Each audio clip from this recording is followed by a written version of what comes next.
Hello everyone, welcome to the channel. So today in the series of stage 2 lectures, we are going to study section C of the syllabus. Okay, there are two parts in this syllabus, 1 and 2. One is English to Hindi translation and other is English to Hindi to English translation. Okay, so today we are going to study English to Hindi. In the next class we will study Hindi to English. So for this class we are going to study this translation का पूरा step by step एकदम proper detail में। और जो लोग नए हैं इस चैनल पे तो वो लोग को मैं बता दूं कि अभी हम कॉम्प्रिहेंशन, एसे एंड प्रेसी ये 3 टॉपिक ऑलरेडी कर चुके हैं। स्टेज 2 की एक प्लेलिस्ट मैंने बना दी है चैनल पे अलग से, आप उसको जाके चेक कर सकते हो। और सारे लेक्चर उस प्लेलिस्ट पे मैं डालता रहूँगा जैसे भी आती रहेगी। अभी हम थोड़ा बेसिक्स पढ़ रहे हैं, फिर बाद में और प्रैक्टिसेस क्लासेस आएंगे उससे रिलेटेड। और जब स्टेज 2 की फाइनल डेट आ जाएगी, जिनका स्टेज 1 क्लियर हो जाएगा, उनके लिए फिर और अलग से रिग्रेस प्रैक्टिस और एकदम एडवांस लेवल पे प्रैक्टिस कराई जाएगी। तो you should just subscribe this channel. आगे सारी classes free. I will never launch any batch regarding stage 2 और stage 1। So this is it and that's what I wanted to tell. और Telegram channel की मैं link first comment में pin कर दूंगा, उसको ज्वाइन कर लीजिएगा, जिसमें मैं डेली 20 क्वेश्चंस का मिनी टेस्ट पोस्ट कर रहा हूँ for your stage 1 preparation. And उसको आप डेली लगाइए तो आपके साथ में स्टेज 1 भी होती रहेगी और स्टेज 2 की क्लासेस तो हम यहाँ कर ही रहे हैं। And my book is also coming, जो कि आपकी स्टेज 2 को बिल्कुल हेल्प करने वाली है। हैंड बुक, इसमें आपको एक एक प्रैक्टिस के लिए मिलेंगे एसेज, कॉम्प्रिहेंशंस और बहुत सारे मॉडल आंसर्स होंगे उसमें। और एक एक स्टेप वाइज समझाया मैंने। दिस इज़ लाइक यहाँ जिस तरह मैं पढ़ाता हूँ उससे भी ज़्यादा अच्छे से डिटेल में एक एक चीज़ें जिनको बिल्कुल बेसिक से नहीं आता कि क्या ट्रांसलेशन होता है, कैसे करते हैं, स्टेप बाय स्टेप एकदम फुल हैंड गाइड है। ठीक है, वो हैंड बुक का मतलब ही ये होता है कि आप अपने आप उसको खुद से कंप्लीट कर पाओ। इट्स अनलाइक अदर बुक जिसमें से बताते हैं कि ये पढ़ो, उसमें बताया है कि कैसे पढ़ो, क्यों पढ़ो, सब कुछ है उसमें। Okay, so let's begin this class. Okay, so first of all हम शुरू करते हैं व्हाट इज़ ट्रांसलेशन। और हाँ, क्लास में मैं हिंदी एंड इंग्लिश दोनों ही बोलता रहूँगा, क्योंकि we have equal proportional of 50-50% student from both the mediums. तो सबको समझ में आए क्लास, तो थोड़ा हिंदी थोड़ा इंग्लिश दोनों में मिक्स बोलता रहूँगा, क्योंकि हमारी मोस्टली ऑडियंस यूपी से ही होगी मोस्ट प्रोबेबली, और लोग भी जहाँ से भी हैं सब वेलकम है वैसे तो, बट इलाहाबाद हाई कोर्ट का एग्ज़ाम है इसलिए बोल रहा हूँ मैं। तो हम शुरू करते हैं ट्रांसलेशन से। एक रिक्वेस्ट है आपसे मेरी कि आप लोग अपनी कॉपी पेन लेके बैठें, ठीक है, क्योंकि साथ में जब मैं समझाऊंगा translation is bit technical thing, तो आपको साथ साथ लिखना भी पड़ेगा। ठीक है, तो पेन कॉपी अपनी उठा लीजिए वीडियो पॉज करके, जिसने नहीं ली हुई है, वरना क्लास करने का कोई सेंस नहीं है। आपके हाथ में पेन कॉपी होनी ही चाहिए। ओके, सो लेट्स स्टार्ट कि ट्रांसलेशन होता क्या है, पहले तो वो समझ लेते हैं। तो ट्रांसलेशन मतलब ये नहीं है कि एक ऐसे वर्ड लिखा है मैन तो उसको आपने आदमी लिख दिया। दैट इज़ कि आप एक लैंग्वेज से दूसरे लैंग्वेज का वर्ड बता रहे हैं। ट्रांसलेट में क्या होता है, आप वर्ड नहीं ट्रांसलेट करते हैं, एक्चुअली में आप आइडिया ट्रांसलेट करते हैं कि हाँ इस लैंग्वेज का कोई भी आइडिया, जैसे मान लो फ्रेंच है, ठीक है, उसको इंग्लिश में बोलना है, तो ज़रूरी नहीं कि वर्ड ट्रांसलेट करोगे तो एग्जैक्ट आप वही चीज़ बोल दो। बहुत लोग होते हैं नई लैंग्वेज सीखते हैं ना, तो वो लोग चैट जीपीटी से या गूगल से बहुत लोगों से बात करने के लिए ट्रांसलेट कराते हैं, बट जो अगला आदमी होता है वो फिर हंसता है कि यार इस तरह हमारे यहाँ नहीं बोला जाता, हमारे यहाँ तो इसको ये बोला जाता है। तो ट्रांसलेशन में वर्ड नहीं ट्रांसलेट करना होता, पूरी idea as it is transfer होना चाहिए। ठीक है, तो ट्रांसलेशन का एकदम इंटेंट नहीं चेंज होना चाहिए, क्योंकि क्या होता है कभी कभी एक शब्द के बहुत सारे मतलब होते हैं। तो टोन, इंटेंट, मीनिंग तो बस एक पार्ट है ट्रांसलेशन का, बट मोस्टली बच्चों को लगता है कि बस मीनिंग बदल दो तो वो बदल जाता है। अभी मैं ये अच्छे से एग्जांपल से भी समझाऊंगा आपको, ठीक है, डोंट वरी।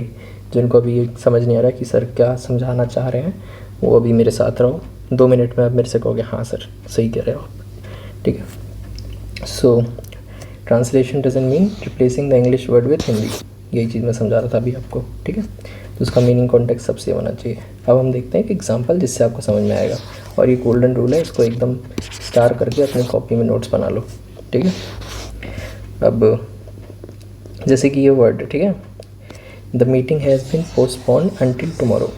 अभी आप हल्का सा वीडियो पॉज करो टक से और लिखो कि इसका क्या आ रहा है आपके दिमाग में ट्रांसलेशन। जल्दी से अपनी कॉपी में लिखो, लिखो यार, देखो मतलब लिखोगे तभी समझ में आएगा, ठीक है। तो अब आपने शायद लिख लिया होगा, ठीक है। तो अब हम देखते हैं कि इसका आपने क्या ट्रांसलेशन किया होगा। तो कुछ बच्चों ने इसका ट्रांसलेशन लिखा होगा कि बैठक को कल तक के लिए आगे बढ़ा दिया, ठीक है। कुछ लोगों ने लिखा होगा कि बैठक को आगे बढ़ा दिया। कुछ लोग ने शायद कल खा लिया होगा तो लिखा होगा बैठक आगे तक के लिए बढ़ा दी गई है। ऐसे ऐसे मतलब बहुत लोगों के हिसाब से बहुत आई होगी जिनको मतलब ट्रांसलेशन पहली बार कर रहे हैं या फिर उतने अच्छे से नहीं समझ में आई है, बट बी विथ में आपको एकदम एकदम स्मूथली समझ में आएगी, ठीक है। तो अब इसका ओरिजिनल ट्रांसलेशन देख लेते हैं कि क्या अच्छे से लिखा जाएगा।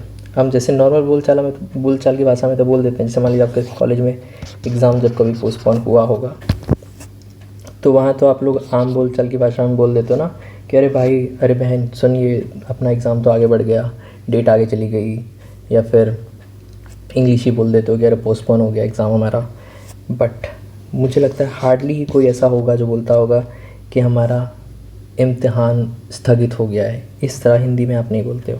बट जब आप एग्ज़ाम में लिखोगे इलाहाबाद हाई कोर्ट के, तो वहाँ पे आप जो नौकरी करने जा रहे हो रिव्यू ऑफिसर की, असिस्टेंट रिव्यू ऑफिसर की, ठीक है, वहाँ पे आपको ऑफिशियल डॉक्यूमेंट्स होंगे, ठीक है। उसमें एडमिनिस्ट्रेटिव डॉक्यूमेंट्स भी हो सकते हैं, जुडिशियल डॉक्यूमेंट्स भी होते हैं। उसमें होती है एक एक वर्ड की वैल्यू, और वो वर्ड आपके एकदम होने चाहिए जो पार्लियामेंट्री हो, जो जुडिशियल हो, जो लिखे जाते हों एकदम अच्छे से। वहाँ नहीं चलेगा आपका वो आम बोलचाल की भाषा, वहाँ पे ऐसे वर्ड यूज़ करने पड़ेंगे, ठीक है।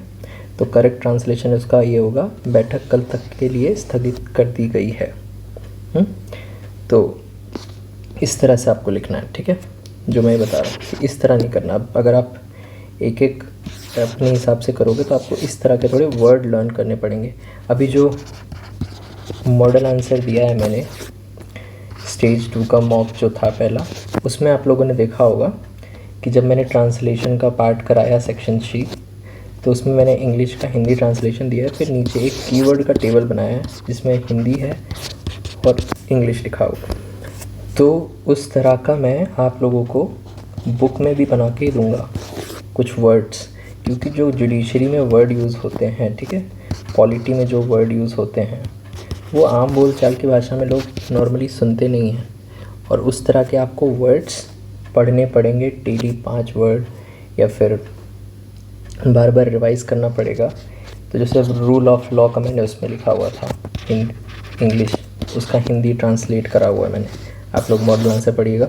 तो इस तरह के जो भी जुडिशियल टर्म्स हैं उसके हिंदी इंग्लिश, ठीक है, तो दोनों वाइस वर्सा आप ऐसे वर्ड्स पढ़ते रहिए डेली 5-5, जहाँ भी आपको मिले। जैसे डेमोक्रेसी को क्या बोलते हैं हिंदी में, और लोकतंत्र को इंग्लिश में, और रूल ऑफ लॉ को, और ऐसे जितने भी टर्म्स है, फंडामेंटल राइट को, डीपीएसपी को, इंग्लिश वालों को जानना पड़ेगा कि हिंदी में क्या बोलते हैं। ये सब आप लोग पढ़ते रहिए थोड़ा एक बार, ठीक है, क्योंकि वहाँ नॉर्मल इंग्लिश नहीं पूछी जाएगी। जुडिशियल पेपर है, मतलब इलाहाबाद हाई कोर्ट कंडक्ट करा रहा है, तो वो अपने जो काम के हिसाब से शब्द पूछेगा ना, क्योंकि उसको आपसे जो काम कराना है उसके शब्द आपको आने भी चाहिए। तो आपको फॉर्मल वर्ड होने चाहिए, और जिस तरह के कीवर्ड्स मैंने दिए मॉडल आंसर्स में उस तरह के कीवर्ड्स आपको लर्न करने पड़ेंगे। तो एक बार आपका एक अच्छी वोकैब बन जाएगी ना कीवर्ड्स की, तो ईजी होगा आपको आंसर करना। नाउ लेट्स डिस्कस थोड़ा एग्ज़ाम पैटर्न। जिन लोगों ने सिलेबस अच्छे से पढ़ा होगा, नोटिफिकेशन उन्हें तो पता होगा कि सेक्शन सी का पार्ट है ये ट्रांसलेशन, जिसमें 1 और 2 है, जिसमें एक इंग्लिश टू हिंदी है, एक हिंदी टू इंग्लिश है। इतने लगभग वर्ड्स का पैसेज आएगा जिसमें आपको ट्रांसलेट करना है, और एग्ज़ामिनर किस पॉइंट पे आपको इवैल्यूएट करेगा वो जानना बहुत ज़रूरी है। वो आपको इवैल्यूएट करेगा कि आपको वो जो पैसेज दिया है वो आपकी इंग्लिश, आपकी अंडरस्टैंडिंग है कि नहीं, आप अंडरस्टैंड कर पाओगे पहले और उसको समझ पाओगे कि क्या कन्वे करना चाह रहा है, आइडिया, मीनिंग नहीं आइडिया, ठीक है। वो आइडिया आपने एक बार समझ लिया कि क्या वो बोल रहा है, तो आपको लिखना, उसकी एक्यूरेसी आपकी बढ़ जाएगी ट्रांसलेशन की। अब ये एक्यूरेसी ऑफ ट्रांसलेशन क्या होती है, मैं पिछले एग्जांपल से समझाता हूँ आपको, ठीक है। अब जैसे कुछ लोगों ने ट्रांसलेट किया था, जिसमें मान लो आप गलती से कल भूल गए, ठीक है, जो टुमारो है यहाँ पे, आप ये कल भूल गए, उस आपने लिख दिया बैठक स्थगित कर दी गई है, ठीक है। तो अगर कल आप भूल गए इसमें से, तो वो एक्यूरेट ट्रांसलेशन नहीं होगा, वो इनएक्यूरेट हो जाएगा, क्योंकि आपने एक वर्ड स्किप कर दिया जो कि बहुत इंपॉर्टेंट था। स्थगित कर दी गई है तो कब के लिए की गई है, कल, परसों, तरसों, 10 दिन बाद, तो वो मेंशन करना ज़रूरी है। तो ये एक्यूरेसी में आता है, ठीक है। अंडरस्टैंडिंग तो यही हो गई कि आपको जैसे अब मान लो पोस्टपोन वर्ड का किसी को मीनिंग ही नहीं पता कि पोस्टपोन मतलब क्या होता है। मैं एग्जांपल दे रहा हूँ, ये तो चलो बहुत इजी वर्ड है, वहाँ कोई डिफ़िकल्ट वर्ड आएगा जो आप क्या पता पहली बार सुन रहे हो कभी, ठीक है, या फिर जिसकी मीनिंग थोड़ी सी टिपिकल है, नहीं समझ में आ रही। तो अगर आप नहीं जानते होगे, इसलिए मीनिंग पढ़ना मैंने पहले बताया कि कीवर्ड्स आपको जानने हैं, बहुत इंपॉर्टेंट है वो, ठीक है। तो ये एक्यूरेसी और अंडरस्टैंडिंग दोनों चीज़ हो गई, और साथ में मैंने वोकैबुलरी का ही बता दिया कि ये आपको जानना ज़रूरी है। Then comes grammar. अब देखो, अब इस टोन में जो भी बता रहा था, meeting has been postpone until tomorrow, तो ये आगे की बात कर रहा है, ठीक है। तो कर दी गई है, अब आपने गलती से लिख दिया कि बैठक कल के लिए स्थगित कर दी जाएगी या कर दी गई थी, लिख दिया आपने है की जगह, ठीक है। तो वो ग्रामेटिकली इनकरेक्ट हो जाएगा। तो इसलिए ग्रामर, वोकैब, एक्यूरेसी सब कुछ इम्पॉर्टेंट है। अब ये आता है स्ट्रक्चर, ये बहुत इम्पॉर्टेंट पार्ट है जिसको हम अभी एंड में एकदम अच्छे से समझेंगे कि क्या होता है एक एक चीज़। सब्जेक्ट, वर्ब, ऑब्जेक्ट, जिसको हिंदी में कर्ता, कर्म और क्रिया बोलते हैं, ये आपको समझना बहुत इंपॉर्टेंट है, तभी आप अच्छे से सेंटेंस फॉर्मेशन कर पाओगे वहाँ पे, ठीक है। तो एंड तक बने रहना, तभी पूरी अच्छे से ट्रांसलेशन की समझ में आएगी वीडियो आपको। अदरवाइज़ बीच में छोड़ के जाओगे तो फिर ना इधर के रहोगे ना उधर के, ओके। तो आपको यहाँ तक तो समझ में आ गया होगा, ठीक है। तो उसके बाद ये सब तो नॉर्मल चीज़ है, आपको फॉर्मल वर्ड्स यूज़ करने हैं, लीगल लैंग्वेज होनी चाहिए, एकदम कैजुअल नहीं होनी चाहिए। जैसे कि आपको फ्रेंड का ट्रांसलेशन है तो उसका हिंदी पूछा है, ठीक है, तो उसका हिंदी मित्र होगा। अब आप दोस्त लिख दोगे उसके जगह पे, तो वो हिंदी नहीं है, ठीक है। कमेंट करके बताना आप लोग मुझे कि दोस्त वर्ड कौन सी लैंग्वेज से आता है, ठीक है। देन कम्स द प्रेजेंटेशन, ये तो आपको सब में ही मेंटेन रखनी है। कॉम्प्रिहेंशन हो गया, ऐसे हो गया, मतलब सब कुछ हो गया। आपका पेपर देख के एग्जामिनर खुश हो जाना चाहिए कि भाई लड़के ने क्या सफाई से, एकदम क्लीननेस से लिखा है, कोई कट नहीं है। बार बार ऐसे ऐसे कुछ लोग कर देते हैं, गलत लिखते हैं तो ऐसे ऐसे काट देते हैं फिर आगे लिखते हैं। तो अगर आपको गलत भी हो रहा हो तो ऐसे स्ट्रिक करिए और आगे बढ़िए, उसको पूरा छुपाने की ज़रूरत नहीं है, ओके।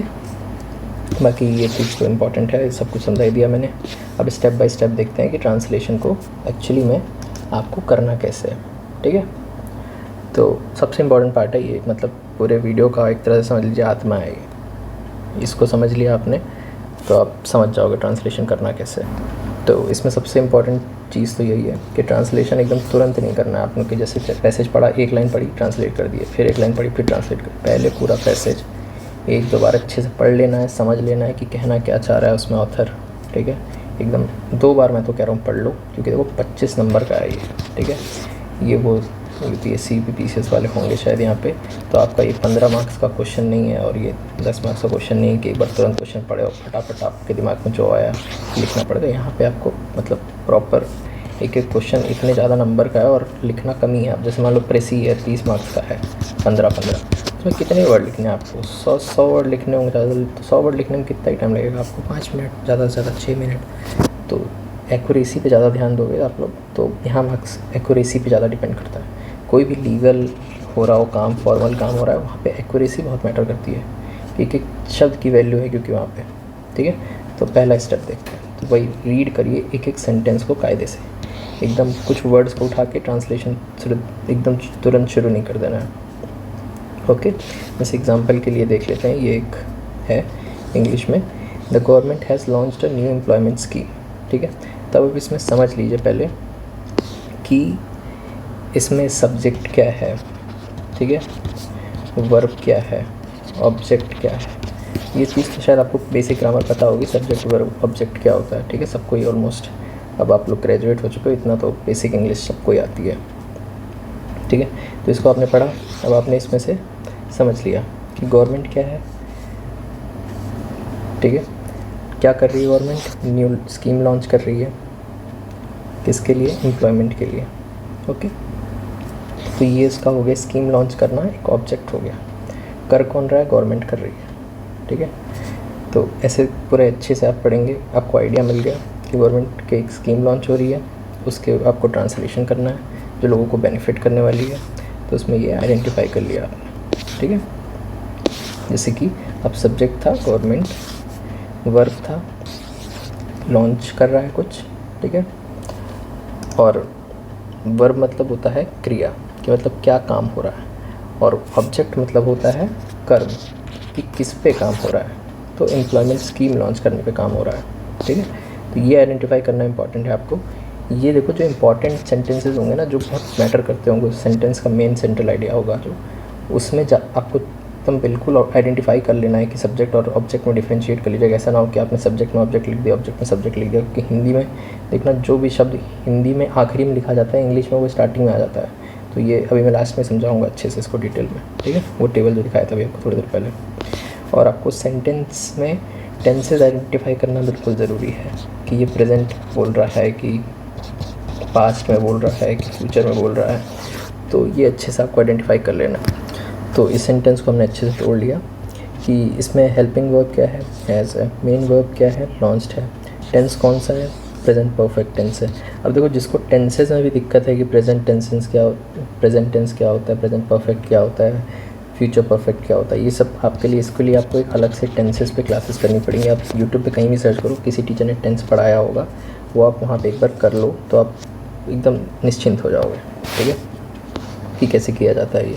अभी अगर मैं टेंसेज और ग्रामर पढ़ाने लग जाऊँ तो शायद 50 क्लासेस तो अलग से ग्रामर, इंग्लिश ग्रामर की हो जाएगी, which is not possible, okay. Then जब भी आप कोई ट्रांसलेशन के लिए पैरा पढ़ेंगे 200-300 शब्द का जो भी होगा, उसमें आपने अंडरलाइन करते जाइएगा जो जो इम्पोर्टेंट वर्ड है जिसका ट्रांसलेशन आपको करना ही करना है अच्छे से, एक एक, और वो डिफ़िकल्ट वर्ड्स हैं जिसका मतलब ट्रांसलेशन आपको शायद लिखते टाइम एकदम फ्लो में भूल ना जाएँ कि इसको क्या बोलते हैं। तो एक बार उसको हाईलाइट करते रहेंगे तो आपके दिमाग में छपता जाएगा, अच्छा गवर्नमेंट का लिया सरकार होता है, इसका लॉन्च का प्रारंभ और शुरू होता है, एम्प्लॉयमेंट का रोजगार होता है, स्कीम का योजना होता है। तो ऐसे आपके दिमाग में माइंडसेट पहले रीड करते करते आपके माइंड में वो एक माइंड मैप होने लग जाएगा कि हाँ हाँ ये शब्द लिखने अभी नीचे चल के, ठीक है। और हमेशा जो ट्रांसलेशन हो उसका कॉन्टेक्स्ट नहीं भूलना है, ठीक है, एकदम नेचुरली ट्रांसलेट होना चाहिए, लगना चाहिए कि एकदम बिल्कुल फ्लो में हो रहा है। तो जैसे कि अब इसका ट्रांसलेशन था, हम ऊपर से इसको लेते आ रहे हैं तो इसको देख लेते हैं इसका हिंदी क्या होगा। सरकार ने एक नई रोजगार योजना प्रारंभ की है, ठीक है। अब इसमें आपको एक एक वर्ड की मीनिंग आपने आइडेंटिफाई कर ली थी पहले कि एम्प्लॉयमेंट को क्या बोलते हैं, रोजगार को क्या बोलते हैं, सरकार को क्या बोलते हैं, तो आपके लिए ईजी हो गया। तो एक बार दिमाग में पढ़ते पढ़ते ही सबका हिंदी वर्ड याद करते जाएंगे। वैसे भी हम लोग जैसे यूपी के लोग हैं तो हम इंग्लिश जब पढ़ते हैं दिमाग में हमारी हिंदी अपने आप ऑटोमेटिक आती रहती है वो वर्ड की, तो आप लोग के अपने आप आता जाएगा वर्ड्स हो, तो शायद उसके लिए उतना आपको अलग से फोर्स नहीं करना पड़ेगा अपने माइंड को, ठीक है। और लास्ट में लिखने के बाद एक बार पढ़ लेना कि ऐसा ना हो कि ग्रामेटिकली आपको कहीं पे वॉज लिखना था आपने इज़ लिख दिया है, ठीक है, इज़ की जगह वॉज लिख दिया है, तो वो चीज़ करेक्ट कर लीजिएगा जिससे आपका टेंस सही रहेगा। और जो पैसेज में ओरिजिनली इंग्लिश में बोला गया था एकदम हिंदी में उसका समझ में आ रहा है पढ़ के कि वही चीज़ हुआ है कि कुछ और ही मीनिंग निकल के आ गई ट्रांसलेशन में, तो ऐसा नहीं होना चाहिए, ठीक है। वोकैबुलरी आपकी अप्रोप्रिएट होनी चाहिए। अब जैसे कि अब कुछ लोग नया लिखेंगे, अब कुछ लोग उसको सोचेंगे नहीं हम नवीन लिख देते हैं उसको, ठीक है, स्पेलिंग हिंदी में मिस्टेक हो जाती है कोई, ठीक है।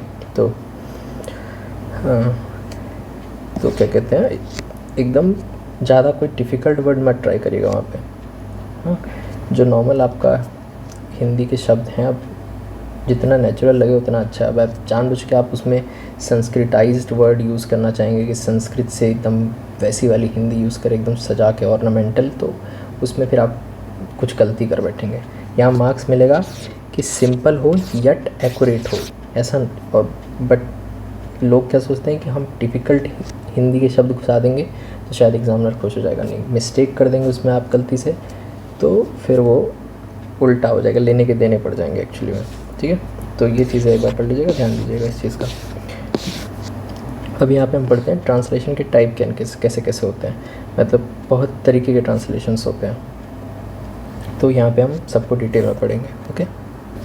तो पहला ट्रांसलेशन का टाइप कौन सा है, लिटरल जो होता है एकदम मतलब word to word verbatim translate कर देते हैं कुछ लोग, कुछ चीज़ें जो कुछ सेंटेंसेस होते हैं जिसमें कोई भी ऐसे बहुत ऐसे डिफ़िकल्ट और कॉम्प्लेक्स आइडियाज़ नहीं होते, सिंपल सा होता है। जैसे Ram is playing in the garden. तो इसका ट्रांसलेशन जब आप करोगे तो आपको ऑलमोस्ट ये सारे इजी वर्ड है, प्लेइंग, ग्राउंड, गार्डन, ये सब नॉर्मल से वर्ड है। अभी वैसे जैसे अगर मैं आपको दिखा दूँ कि हाँ जैसे यही है, ठीक है, application are invited for eligible candidates. तो अब एलिजिबल का हिंदी अभी तुरंत सोचो आप, एकदम से क्या पता दिमाग में ना चमके, ठीक है। तो ऐसे वर्डों के लिए थोड़ा सा समझना पड़ता है। अब से इनवाइट हो गया, ठीक है, अब इनवाइट का बुलाया गया। अभी लोग, कुछ लोग नॉर्मल कि बोल देते हैं ना कि तुम्हें बर्थडे में बुलाया है क्या, तुम उनकी शादी में बुलाया है कि नहीं। बट जब हम फॉर्मली बोलते हैं, शुद्ध हिंदी में बोलेंगे तो बुलाए नहीं बोलेंगे ना, हम बोलेंगे आमंत्रित। तो वैसे एकदम फॉर्मल तरीके से ट्रांसलेशन होना चाहिए, ऐसे कुछ भी नहीं। जो मैंने ऊपर वही समझाया था एग्जाम्पल, वैसे ही है ये लिटरल ट्रांसलेशन में। ध्यान रखना है कि वर्ड इधर उधर नहीं होने चाहिए आपके, ठीक है। दूसरा टाइप है, और ये एग्जाम्पल्स दिए हैं, आप लोग पढ़ सकते हो, ठीक है। एक होता है सेंस ट्रांसलेशन, ठीक है। अब जैसे अभी अंडर है यहाँ पे, अब इसका अंडर का मतलब तो क्या होता है, नीचे होता है। बट अब ये सेंटेंस जैसे आप ट्रांसलेट करोगे तो सेंस बनना चाहिए आपको, नहीं कि वर्ड का ट्रांसलेट कर दिया अंडर का, तो फिर यही बन के आएगा कि सड़क निर्माण के नीचे है। बट ये तो गलत हो जाएगा, सेंस ही नहीं बनेगा, नॉनसेंस हो जाएगा। इसलिए सेंस ट्रांसलेशन की बात हो रही है। तो क्या होगा, सड़क का निर्माण कार्य चल रहा है, ठीक है। तो ये उसका करेक्ट ट्रांसलेशन होगा। तो ऐसे ही आपको ध्यान रखना है कि एकदम आप सिर्फ वर्ड टू वर्ड ना करें। अभी तो मैं छोटे छोटे सेंटेंस बता रहा हूँ, जब बड़ा सा पैराग्राफ आएगा तो उसमें आप ये चीज़ भूल जाओगे। इसीलिए अभी से एकदम निटी किटी बारीकियाँ सीखोगे, तो जब बड़ा सेंटेंस, बड़ा पैराग्राफ पूरा ट्रांसलेट करोगे तो वहाँ पे आपको याद रहेगा कि हाँ बताया था सर ने कि एकदम थोड़ा सा इसका ध्यान रखना। एकदम लिटरल ट्रांसलेशन नहीं होता। लिटरल ट्रांसलेशन एक टाइप है, वो सिंपल पैराग्राफ्स और सिंपल सेंटेंसेस में होता है। बट मोस्टली अगर आपको जो इलाहाबाद हाई कोर्ट में मिलेगा वो सेंस ट्रांसलेशन होगा, कोई से भी, जो भी एडमिनिस्ट्रेटिव और जुडिशियल और कोई से भी एग्ज़ाम होते हैं, ठीक है, सब में। ओके, तो इस चीज़ का ध्यान रखिएगा। और ये एग्जाम्पल आप पढ़ सकते हैं, मैंने आप लोग के लिए रखा है 2-3, मैं PDF अपलोड कर दूँगा कि आप लोग थोड़ा और एग्जाम्पल से समझ पाएँ, ठीक है। क्योंकि और ये सारे ट्रांसलेशन मतलब गवर्नमेंट और एडमिनिस्ट्रेशन में इस तरह के ही चलते हैं, इस तरह के जो भी आपके ऑफिशियल्स काम होते हैं उसमें ये सब होता है। मैंने ये इसलिए लिखा है यहाँ पे ताकि आप लोग गूगल पे जाओ, ठीक है, गवर्नमेंट ऑर्डर्स, आप लोगों को शायद पता हो, PIB वेबसाइट, ठीक है। PIB इतनी अच्छी वेबसाइट है जिसमें वो लोग इंग्लिश में और हिंदी में ऑलमोस्ट दिन के 10 गवर्नमेंट ऑर्डर्स, गवर्नमेंट की कोई सर्कुलर, गवर्नमेंट का कोई नोटिफिकेशन, और एक PRS करके वेबसाइट है, ठीक है, जिसमें मोस्टली अभी जैसे पार्लियामेंट सेशन चल रहा है, ठीक है, तो उसमें बहुत सारा इस वक्त PRS में बिल आएगी, उसको टेबल करेंगे तो उसको इंग्लिश में भी टेबल करते हैं, पार्लियामेंट में हिंदी में भी टेबल करते हैं। तो आप वो लोग सारी जितनी भी पोस्ट कर रहे हैं उसको लिटरली जाके पढ़िए, आप खुद से उसको गूगल पे चाहिए, गवर्नमेंट ऑर्डर्स पढ़िए, गवर्नमेंट के सर्कुलर्स पढ़िए, नोटिफिकेशंस पढ़िए, गवर्नमेंट की कुछ रिपोर्ट्स होती हैं, ठीक है। तो छोटा छोटा आप लोग खुद से डेली पढ़ते रहिए, हिंदी इंग्लिश दोनों डाउनलोड करिए सेम का। अब जैसे मान लो कि नारी वंदन जो आया कानून, उस पर बिल आई थी जो, तो उसका आप इंग्लिश वर्जन डाउनलोड करिए, एक हिंदी डाउनलोड करिए, एक बार इंग्लिश वाला पढ़िए वर्जन, एक बार हिंदी वाला पढ़िए। खुद से आइडेंटिफाई करिए कि एकदम ट्रांसलेशन, सरकार में जो लोग बैठे हैं अभी, जो आप भी बनने वाले हो, हाई कोर्ट में जाओगे रिव्यू ऑफिसर, तो आपको भी यही करना है। तो आप देखो जो पहले से बैठे हैं वहाँ पे वो लोग क्या कर रहे हैं, कैसे कर रहे हैं, किस तरह के शब्दों का चयन करते हैं, किस तरह सेंटेंस फॉर्मेशन करते हैं। तो वो चीज़ें आप खुद से फर्स्ट हैंड पढ़ोगे तो कहीं से नहीं पढ़ने से जितना ज़्यादा आपको प्रैक्टिकली समझ में आएगा ना वहाँ से कि कैसे ट्रांसलेशन कर रहा है PIB। और सिर्फ ज़रूरी नहीं गवर्नमेंट का, आप इलाहाबाद हाई कोर्ट देखो, हमारा इलाहाबाद हाई कोर्ट क्या है, हिंदी में भी सारे ऑर्डर्स निकालता है और इंग्लिश में भी निकालता है, क्योंकि यूपी की लैंग्वेज जो स्टेट लैंग्वेज है वो हिंदी है। तो हाई कोर्ट्स को अलाउ है कि वो हिंदी में भी सारे निकालें जितने भी ऑर्डर्स होते हैं कोर्ट के उनको, ताकि लोगों को यहाँ के समझ में आए। इंग्लिश तो कंपलसरी होती है हाई कोर्ट में, बट हिंदी भी मैंडेटरी है निकालना। तो वो सारे ऑर्डर्स निकालते हैं, सब आप जाके पढ़िए खुद से। जितना ट्रांसलेशन आप यहाँ से सीखेंगे उतना ट्रांसलेशन आप ये कहीं से नहीं सीख सकते, ठीक है। तो और इन सब का आप ये चीज़ें ध्यान रखिए, किस तरह की लैंग्वेज है, फॉर्मल लैंग्वेज में कैसे वर्ड्स यूज़ हो रहे हैं, किस तरह से वो लोग एक्यूरेटली ट्रांसफ़र कर रहे हैं, उनकी वो कैब क्या है, वो कैब पकड़ने की कोशिश करिए कि हाई कोर्ट की वो कैब कैसी है और पार्लियामेंट की वो कैब कैसी है, कैसी फॉर्मल वो कैब होती है एक्चुअली में। क्योंकि आम बोलचाल की जो भाषा है हमारी उससे बहुत अलग होती है, जो भी हम गवर्नमेंट का पढ़ेंगे कभी कोई समझ ही नहीं आता हमें कि गवर्नमेंट हिंदी में, जो बच्चे इंग्लिश मीडियम के, अगर आप अभी हिंदी में जाके कोर्ट का ऑर्डर पढ़ लोगे ना, आपको समझ ही नहीं आएगा आधा वर्ड की कहना क्या चाह रहा है। तो आप अभी 2-3 महीने हैं तो जाके पढ़ो, तो आपको इतना ऐसे जो वर्ड हैं आपके माइंड में इनग्रेंड हो जाएंगे धीरे धीरे। क्योंकि हम सारे एग्ज़ाम की तैयारी कर रहे हैं अपने अपने लैंग्वेज में, हिंदी वाले हिंदी में करते हैं, इंग्लिश वाले इंग्लिश में करते हैं, हम दोनों एक दूसरे की लैंग्वेज पढ़ते ही नहीं है। लेकिन इलाहाबाद हाई कोर्ट ने हम सबको एक जगह ला के खड़ा कर दिया है, हिंदी वालों को बोल रहे हैं कि तुम इंग्लिश भी पढ़ो और इंग्लिश वालों को कह रहे हैं तुम इधर आओ, तो सबको सब पढ़ना पड़ेगा, ठीक है। तो इसके लिए यहाँ से सीखो। थोड़ा मैंने ज़्यादा बता दिया, लेकिन ये बहुत आपको हेल्प करेगा, एक बार ट्राई करना, जो मैं कह रहा हूँ समझ में आएगा आपको, ठीक है। ये कुछ एग्जांपल्स हैं, ये तो मुझे क्या ही बताना, इतना मैंने आपको बता दिया ऊपर। तो ये सारी चीज़ें हैं, इसको आप लोग रीड करिए ओरिजिनल कंटेंट जाके, और सारी चीज़ें चेक करिए उसमें, ठीक है। ये तो सारे एग्जांपल दिए हुए मैंने समझाने के लिए, ये PDF में आपको मिल जाएगा। अब सीधे आते हैं कि गलतियाँ क्या क्या बच्चे करते हैं मोस्टली, कि अब जहाँ से आपका नंबर लूज़ होगा। सब लोग क्लास में ये तो पढ़ा देते हैं कि क्या करना चाहिए क्या नहीं करना चाहिए, वो जानना सबसे इम्पॉर्टेंट है हमारे लिए। जैसे आप लोग गाड़ी चलाते हो, तो जो लोग गाड़ी चलाते हैं वो रिलेट कर पाएंगे कि गाड़ी चलाते सबसे पहले यही बोलते हैं कि क्लच धीरे धीरे छोड़ो तो आगे बढ़ेगी, ठीक है। ये बताना हुआ कि कैसे चलेगी। अब मिस्टेक कॉमन क्या बताएंगे उसमें, कि झटके से मत छोड़ देना, झटके से छोड़ोगे तो बंद हो जाएगी, ये कॉमन मिस्टेक है, लोग झटके से छोड़ देते हैं क्लच, ठीक है। तो ये कॉमन मिस्टेक जानना सबसे इम्पॉर्टेंट है, उससे भी ज़्यादा कि क्या करना है क्या नहीं करना है वो बहुत इंपॉर्टेंट होता है, ओके। तो सबसे इम्पॉर्टेंट मैं बार बार बोल रहा हूँ, वर्ड टू वर्ड ट्रांसलेशन नहीं करना, इसको आप दिमाग में एकदम छाप लो, क्योंकि इंग्लिश में कभी फ्रेजेस भी लिख के आ सकते हैं वो, ठीक है, तो कभी आइडियम्स भी लिख के आ सकते हैं, तो वो थोड़ा सा ध्यान रखिएगा। और जुडिशियल लैंग्वेज तो होती ही टफ है। Delhi high court, supreme court में जो भी पोस्ट निकलती हैं नॉन जुडिशियल, उसमें एक बार मैं उसके PYQs टेलीग्राम चैनल पे डालूंगा, वो आप लोग ज़रूर चेक करिएगा, कि देखिए आइडिया मिलेगा आपको कि कैसे ट्रांसलेशन एक्चुअली में पूछे जाते हैं। ये छोटे छोटे 4-5 सेंटेंसेस समझ में नहीं आएंगे उससे, ठीक है। तो ये है वही सेम एग्जांपल जो मैं तब से पढ़ा रहा हूँ, the road is under construction, सड़क निर्माण के नीचे है, वो करेक्ट उसका ये है। और दूसरा सबसे इम्पोर्टेंट चीज़, कॉन्टेक्स्ट इग्नोर नहीं करना है, ठीक है। जो कॉन्टेक्स्चुअल बात चल रही है, किसी भी एक पर्टिकुलर चीज़ की बात चल रही है, जैसे सबरीमाला का केस है तो उसका एक कॉन्टेक्स्ट है पूरा, वो पैराग्राफ में 200-300 लाइन में लिखा होगा कि क्यों ये केस हुआ, किस लिए हुआ, इसमें कोर्ट का क्या जजमेंट है, तो वो कॉन्टेक्स्ट होता है। अब उसमें आउट ऑफ कॉन्टेक्स्ट आप कुछ और बात ले आओ तो वो इग्नोरिंग द कॉन्टेक्स्ट में आ जाएगा, कि आपने कॉन्टेक्स्ट ही इग्नोर कर दिया। कुछ बात हो रही थी A, आपने बात शुरू कर दी B की, ओके। तो ये बहुत ज़रूरी है, उससे आपकी एक्यूरेसी मेंटेन रहेगी और आप ट्रांसलेशन के बॉक्स में रहोगे, आउट ऑफ बॉक्स नहीं जाओगे, ठीक है। रॉन्ग टेंस लिखना नहीं है, ये तो मैं पहले बता दिया, टेंसेस तो आपको सीखने पड़ेंगे जिनको टेंसेस में प्रॉब्लम है। और रॉन्ग वर्ड ऑर्डर नहीं लिखना है सबसे इम्पोर्टेंट, ठीक है। जैसे कि अब ये वाला एग्जाम्पल से देखते हैं, the teacher teachers the student, इसका ट्रांसलेशन इनकरेक्ट क्या होगा, शिक्षक पढ़ाता है विद्यार्थियों को, ठीक है। अब वर्ड्स तो सारे मतलब मैच कर गए, पढ़ाता भी आ गया इसमें, ठीक है, टीचर्स टीचर भी आ गया, विद्यार्थी भी आ गया, बट जो इसका ऑर्डर है वो एकदम गलत है। शिक्षक विद्यार्थियों को पढ़ाता है, शिक्षक पढ़ाता है विद्यार्थियों को। आपको लग सकता है कभी आपको सही लग भी सकता है कि हाँ सही तो है, शिक्षक पढ़ाता है विद्यार्थियों को, बट ये सेंटेंस आपका ख़राब कर देगा आप। और इसको सबसे सही करने का तरीका क्या है मैं बताऊँ, आप खुद से एक बार पढ़ के देखो तो आपको ये अटपटा सा लगेगा, तो ये पढ़ो तो लगेगा हाँ ये थोड़ा जेन्युइन लग रहा है, जबकि कोई शब्द का चेंज नहीं हुआ है, सिर्फ ऑर्डर का चेंज हुआ है। तो जब भी आप ट्रांसलेशन करो तो ऑर्डर मेंटेन रखना, यहाँ से जो ख़त्म हो रहा है यहाँ से शुरू हो रहा है, जो यहाँ से एंड हो रहा है, एक ऑर्डर में होना चाहिए, ठीक है। ऑर्डर मेंटेन रहेगा तो आपका एक्यूरेसी ज़्यादा रहेगी। और ये मैंने सिखाया था ना नवीन और नया वाला, तो अननेचुरल वर्ड्स को आपको नहीं यूज़ करना है, ठीक है।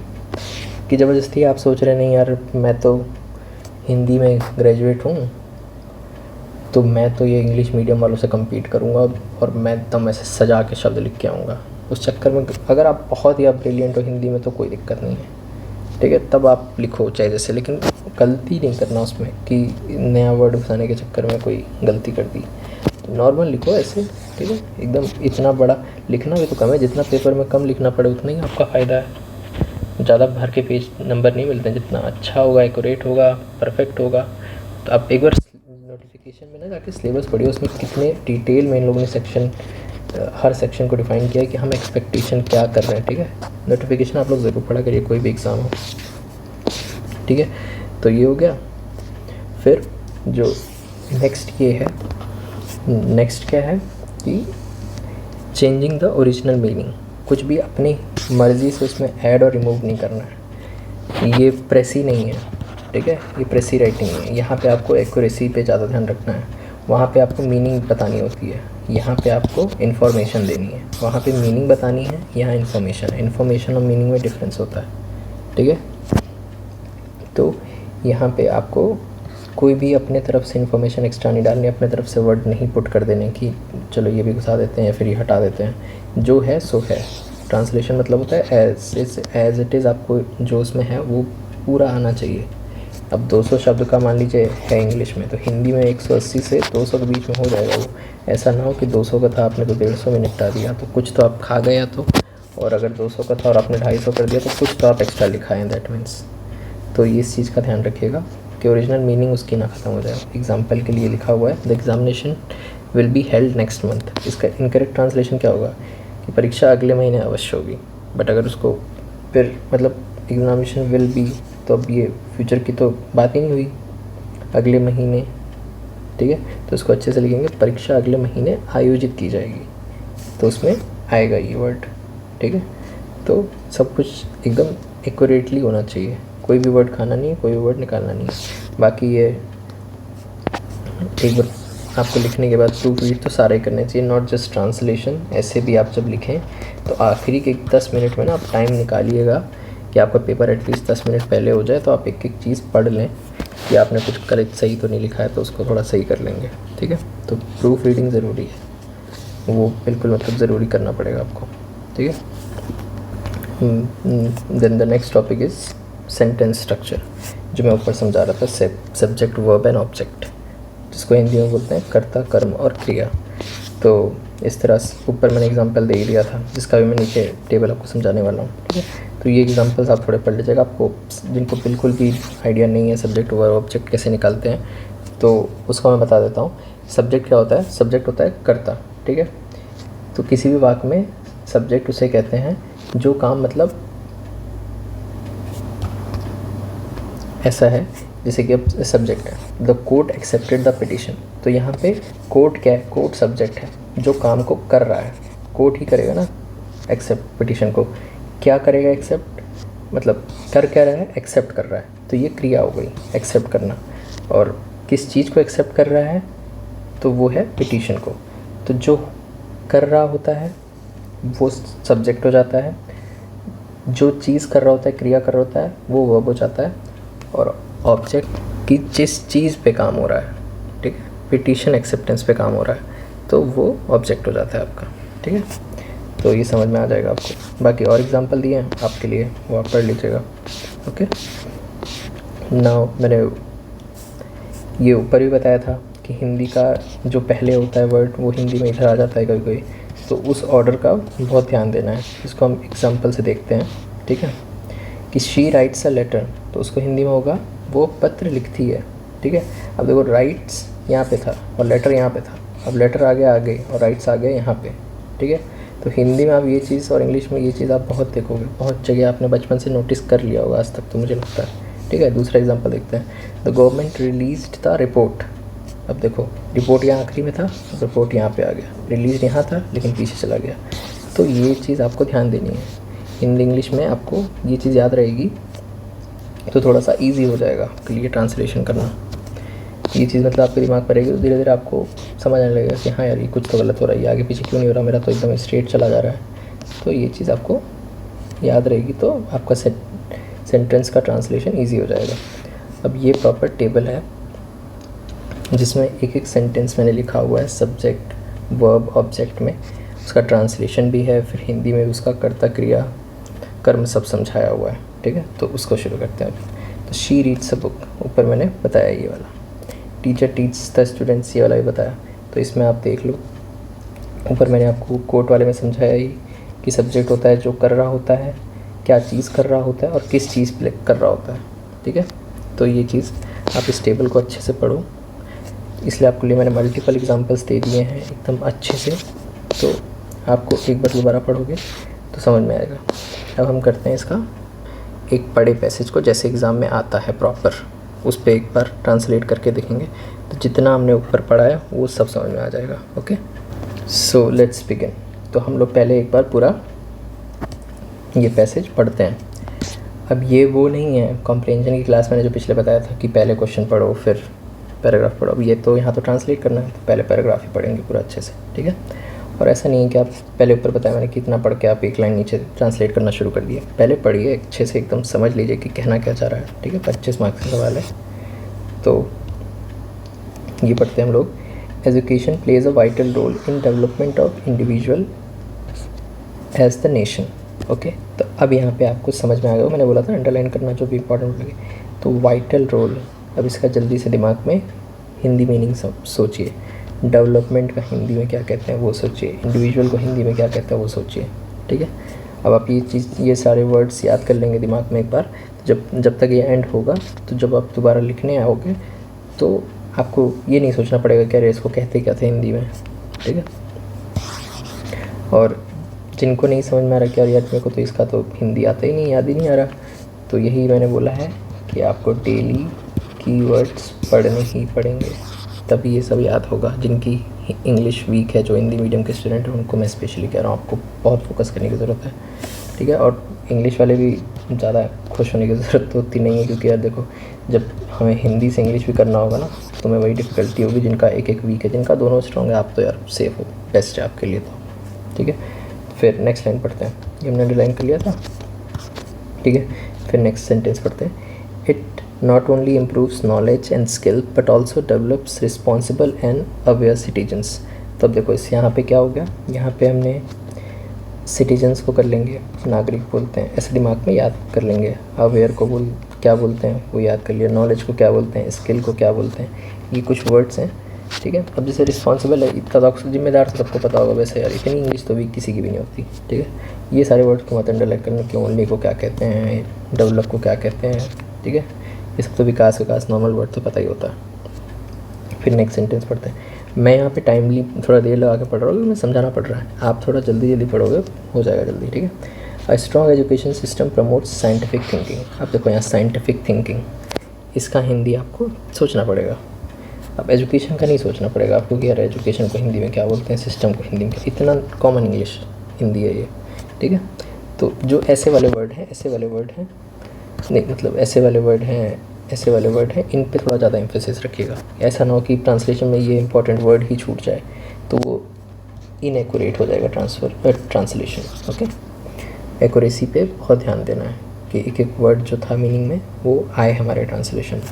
अब जैसे हारमोनी है, इसको अंडरलाइन कर लिया, इसको गोला लगा दिया कि हाँ इसको तो ट्रांसलेशन में लाना ही लाना, इस वर्ड का मीनिंग हमें सोचना पड़ेगा। क्योंकि then comes next, government has introduced several scheme to improve the quality of education. अब देखो एजुकेशन फिर से आ गया, नहीं सोचना पड़ेगा आपको दोबारा। रूरल हो गया, इजी वर्ड्स है, ये नहीं सोचने पड़ेंगे, ठीक है। Economically weaker areas, teachers, parents and society must work together to create positive learning environment.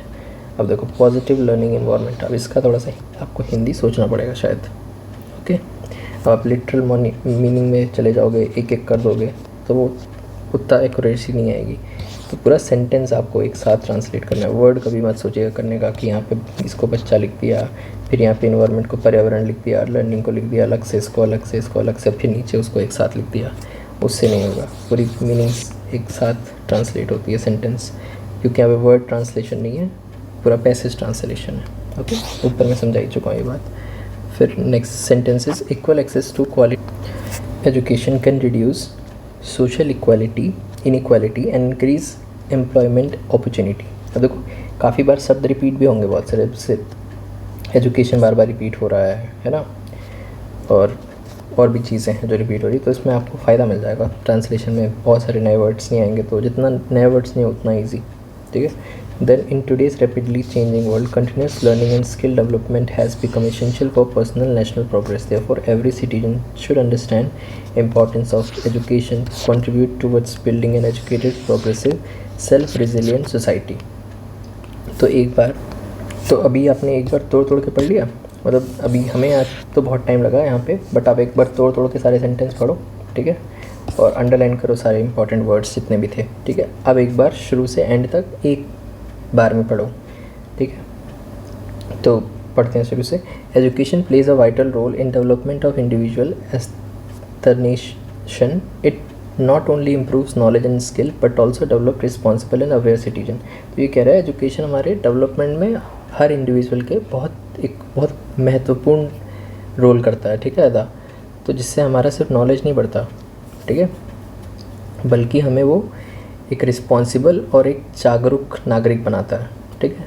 तो ये यहाँ पे बेसिकली इस पैसेज का आपको एक सेंट्रल आइडिया मिल रहा होगा कि यहाँ बात चल रही है एजुकेशन की, ठीक है। एजुकेशन से क्या फ़ायदे होते हैं, एजुकेशन सिस्टम अच्छा होने से क्या क्या डेवलप होता है, क्या क्या प्रमोट होता है एक इंडिविजुअल की लाइफ के लिए।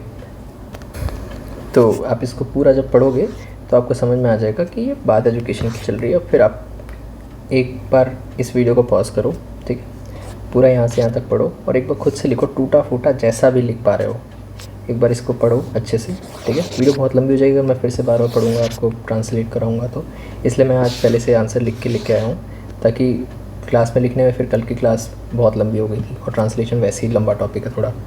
तो आप एक बार पॉज करो और लिखो, ठीक है, फिर हम आंसर करते हैं, ठीक है।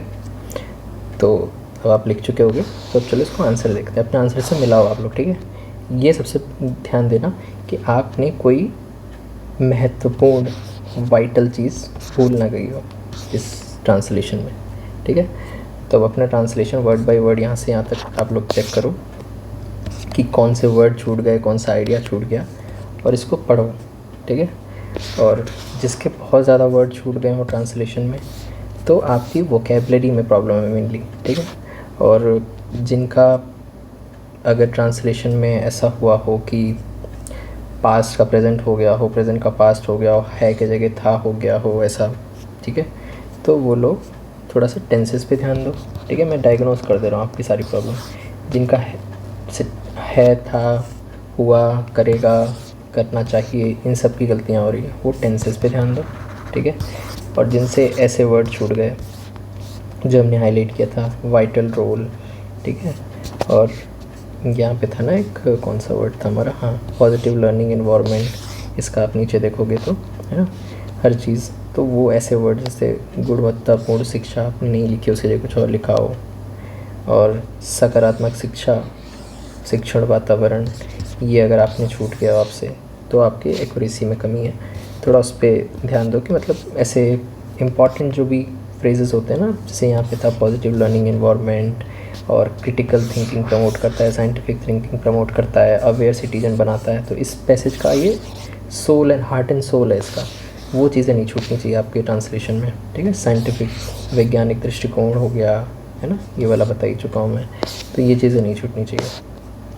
तो इसके लिए मैंने देखो आपके एक बताया था ना कि आप जब पढ़ते हो पैसेज तो वो याद रखना होता है कि कैसे कैसे वर्ड करने हैं। तो इस तरह आप जब खुद से प्रैक्टिस करो ट्रांसलेशन की, तो अभी तो आपका टाइम लिमिट नहीं, जब एक सिर्फ ट्रांसलेशन का प्रैक्टिस कर रहे हो, जब मॉक दे रहे हो तब तो चलो एक साथ लिखना है, लेकिन जब खुद से प्रैक्टिस करोगे घर पे बैठ के, लाइब्रेरी में बैठ के, तो पहले ना जब भी पैसेज पढ़ो तो उसके इंपॉर्टेंट वर्ड हो गए जो भी नॉर्मल एजुकेशन, डेवलपमेंट, इंडिविजुअल, अगर आपको नहीं आता है तो गूगल करो कि रिस्पॉन्सिबल को क्या बोलते हैं, सिटीजन को क्या बोलते हैं, साइंटिफिक थिंकिंग को क्या बोलते हैं, सोशल हार्मनी को हिंदी में क्या बोलते हैं। तो ऐसे वर्ड्स की आप ना लिस्ट बनाते चलो। मैं गारंटी के साथ कह रहा हूँ 2 महीने में आपकी इतनी वोकैब रेडी हो जाएगी सबकी कि कुछ भी आ जाएगा ना इलाहाबाद हाई कोर्ट के ट्रांसलेशन में। आपको मैं इतने मॉक में वर्ड्स दे दूँगा, हैंडबुक में इतने वर्ड्स दे दूँगा फॉर्मल, कि वहाँ आपके लिए मैं बता रहा हूँ एक भी नया शब्द नहीं मिलेगा आपको वहाँ पे कि जो आपने अपने नहीं लिखा हो।